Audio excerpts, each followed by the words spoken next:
ఎవరైనా యేసుక్రీస్తును వెంబడించాలని కోరుకుంటే స్వాభిమానము, స్వగర్వము, స్వనీతి, స్వచిత్తము, స్వీయ చిత్తము అంటూ ఉండకూడదు అని దేవుడు బోధిస్తూ ఉన్నాడు. యేసయ్య మనకు తెలియపరుస్తూ ఉన్నాడు. ఓన్ విల్ అన్నది ఉండకూడదు. ఎవరైతే యేసయ్యను వెంబడిస్తారో వారికి ఓన్ విల్ ఉండకూడదు. ఫ్రీ విల్ ఉండొచ్చు, కానీ ఆ ఫ్రీ విల్ ని దేవుని విల్ ని వెంబడించేలాగా నీవు చేసుకోవాలి. లోకం మనకేం నేర్పిస్తుంది? ఏం నేర్పించకూడదో అదే నేర్పిస్తుంది. మనం ఏం నేర్చుకోకూడదో అది నేర్పించేదే లోకం. ఏం నేర్పిస్తుంది? Self confidence, self image, self esteem, over confidence, higher confidence. ఇవన్నీ కూడా ఎక్కడ నేర్పిస్తారు? పర్సనాలిటీ డెవలప్మెంట్ కోచింగ్ సెంటర్స్లో నేర్పిస్తారు. Which is absolutely against what the word of God is saying here. ఇదే యేసుక్రీస్తు చెప్తున్నాడు. మత్తయి సువార్త 16:24 ఆయన అంటూ ఉన్నాడు, ఎవరైనా నన్ను వెంబడించాలి అని అనుకుంటే సెల్ఫ్ అన్నది చనిపోవాలి, వానిలో నేను అన్నది చనిపోవాలి, స్వగర్వము అన్నది చనిపోవాలి. మరి ఏం చేయాలి? హిమ్సెల్ఫ్ ఉండాలి. Jesus himself should live in you and you should be led by Jesus himself. Hallelujah. నేను అన్నది పోయి యేసు అన్నది రావాలి. నేను ఎలా చేయాలి అన్నది పోయి యేసయ్య ఇది ఎలా చేయాలి నన్ను నడిపించండి యేసయ్య అని రావాలి. నేను ఎలాగైనా సాధిస్తా అన్నది పోయి యేసుక్రీస్తుని బట్టి నాకు సమస్తము సాధ్యము అన్నది రావాలి. హల్లెలూయా. నన్ను బలపరచు వాని యందు నేను సమస్తమును చేయగలను అన్నది రావాలి.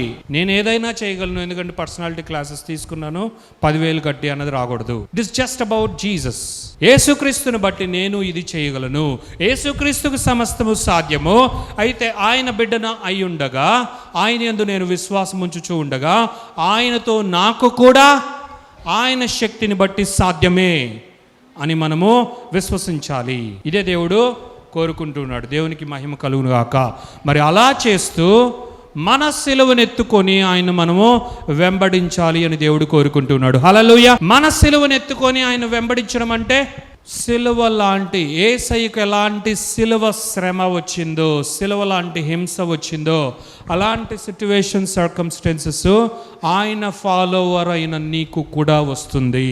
మరి ఆయన వలె ఆయన ఎలా జయించాడో, యేసయ్య ఎలా జయించాడో నీవు కూడా అలాగే వాటిని క్రాస్ చేయడానికి ఆయన శక్తితో విశ్వసించి నీవు ఓవర్కమ్ చేసి సస్టైన్ అవ్వాలి అని దేవుడు కోరుకుంటున్నాడు. దేవునికి మహిమ కలుగును గాక. క్రాస్ అంటే యు నీడ్ టు క్రాస్ ఆ situations and circumstances, cross kind of situations, cross kind of sufferings in your life, then you definitely become a success in Christ Jesus.